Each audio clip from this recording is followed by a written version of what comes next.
तर आज मुंबईमध्ये भारत जोडो न्याय यात्रेची सांगता सभा होणार आहे। शिवाजी पार्कवरून राहुल गांधी काय बोलणार याकडे सर्वांचं लक्ष लागलंय। इंडिया आघाडीचं शक्ती प्रदर्शन यावेळेला पाहायला मिळेल। नेत्यांच्या भाषणाकडे सर्वांचं लक्ष लागलंय। इंडिया आघाडीमधील नेत्यांसह प्रकाश आंबेडकर सुद्धा या सभेसाठी उपस्थित राहतील अशी माहिती मिळतेय। विजय गायकवाड आमचे प्रतिनिधी या संदर्भातली अधिक माहिती देतील। विजय,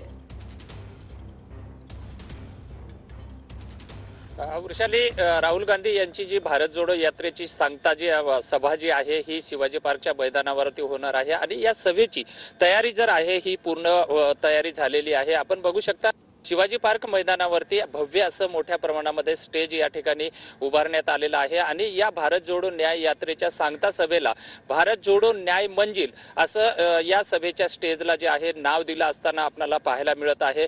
एकंदरीतच ह्या सर्व मैदानावर जर आपण बघितलं तर या ठिकाणी जवळपास 30,000च्या वर जे आसन व्यवस्था जी आहे ही या ठिकाणी मोठ्या प्रमाणामध्ये करण्यात आलेली आहे।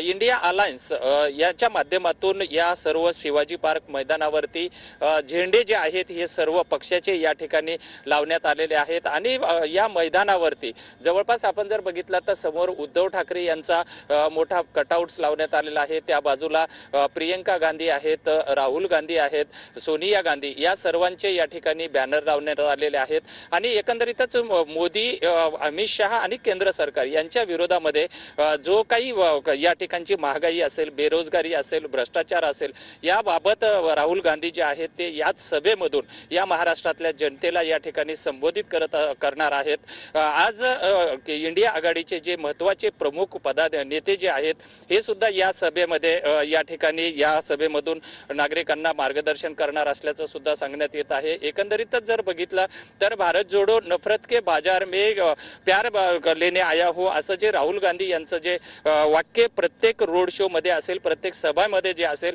राहुल गांधी हे सांगताना आपल्याला पाहायला मिळत आहेत। या ठिकाणचं जे अग्निवीरांची जे हे जवानांची जी असेल गिनती करो, त्याचप्रमाणे भरती भरोसा, पहिले नोकरी दे दो, अशा अनेक स्लग जे आहेत या सभेमध्ये राहुल गांधी यांच्या सभेमध्ये आपल्याला पाहायला मिळत आहेत आणि राहुल गांधी हे जे आहेत मोदी सरकारवरती कुठेतरी सडकून टीका करत असताना सुद्धा आपल्याला पाहायला मिळत आहे। त्यामुळे या सभेमधून आज महाराष्ट्रातल्या जनतेला नव्हे तर देशातल्या जनतेला राहुल गांधी नेमकं काय संबोधित करतात याकडे सर्वांचं लक्ष लागलंय। नक्कीच धन्यवाद विजय दिलेल्या सविस्तर माहितीसाठी। अपडेट सातत्याने